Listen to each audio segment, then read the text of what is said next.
Late in the afternoon, after a long day at work, I opened the door to my familiar apartment. Right by the entrance stood a small shelf filled with photo frames. All of them held the same familiar face, Eevee. Every day I paused for a few seconds to look at them. It had become a quiet little ritual. Stepping further into the living room, I saw it curled up on the rug beside the sofa, its fluffy tail covering its nose. Eevee was fast asleep, breathing softly and evenly. One ear twitched at the sound of the door closing. Then it opened its eyes. For a brief moment, its sleepy gaze sharpened as it recognized me. Eevee jumped up and ran over, tail wagging nonstop. Its tiny front paws pressed against me in a clumsy hug. I bent down and stroked its head, feeling the warmth of its soft fur. We looked at each other in silence, and somehow, all my tiredness faded away. Moments like this always bring me back to the first day we met. It was late afternoon then, too. I was walking home from work as the busy street slowly grew quieter. I heard a faint sound, more like a weak breath than a cry. I stopped. A tiny creature was trembling. It was a newborn Eevee. I took off my jacket, wrapped it gently, and brought it home. I cleaned the dirt from its tiny body and gave it small sips of warm milk. At first it trembled, but slowly it grew warm. It slept close to me that night. Sometimes it made soft sounds in its sleep, and each time I placed my hand gently on its back, it would calm down and drift off again. The next morning, sunlight filled the room.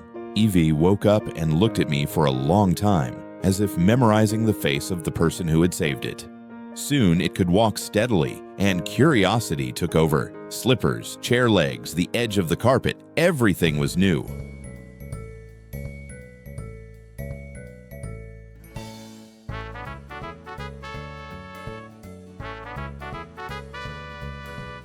One day while playing, it simply fell asleep on the floor, belly rising and falling, tail twitching with each breath.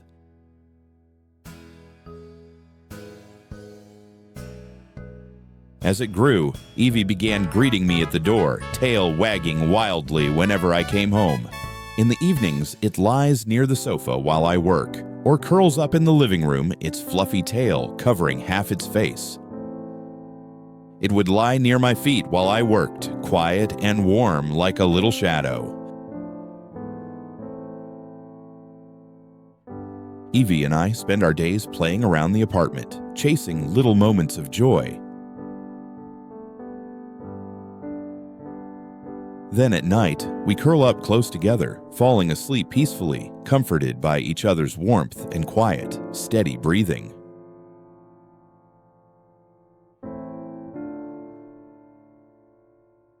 Eevee loves eating treats and often mischievously hides behind the curtains, thinking no one can see its fluffy tail. We started going to the park together. The first time its paws touched grass, it froze for a moment. Then it took a few careful steps and suddenly began to run. Its strides were short and bouncy, full of excitement.